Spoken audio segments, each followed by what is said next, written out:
was Louise Brooks playing the perfect flapper that ever existed in the film called Pandora's Box. Today I want to talk about Tabac Blond, a perfume released by Caron in 1919. Tabac Blond is considered one of the first smoky perfumes ever released, named literally after blonde tobacco. The 20s have been a very interesting period to research in regards to fashion and perfume, because it's within this decade that femininity was turned in over its head, or the idea of femininity, compared to the Victorian era. And yet, this so called liberation only lasted for a few years before the Great Depression hit America. A few years after that, the world went into another war. When the Second World War ended, people came out of it and there was a return to strict gender norms. So it's very interesting to see how, for a short period of time in the 20th century, femininity was something that seems out of place almost.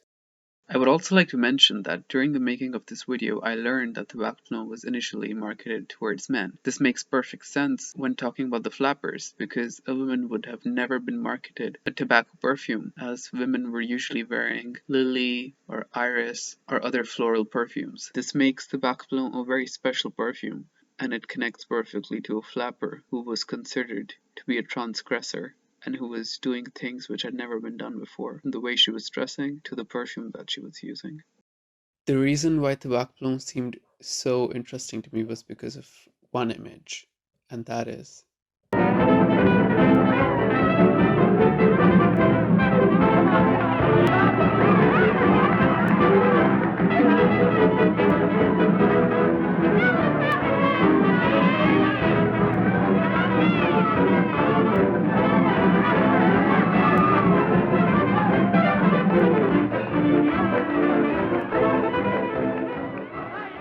this clip was from the film called Our Dancing Daughters, starring Joan Crawford, in one of her first films. To me, watching this film really gave me an impression of what the era must have been like for a Western woman and the kind of perfume that she must have worn. I've read that Tabac Blond was the perfume that flappers would use to perfume their cigarettes, so they would smell very sophisticated when they would smoke. The idea sounds chic, but dangerous. As soon as I inhaled the very intoxicating scent of Tabac Blond, it made total sense how it captured the zeitgeist of the 20s and why it is associated with the flappers. The perfume itself is tobacco in a bottle, but in the nicest way possible.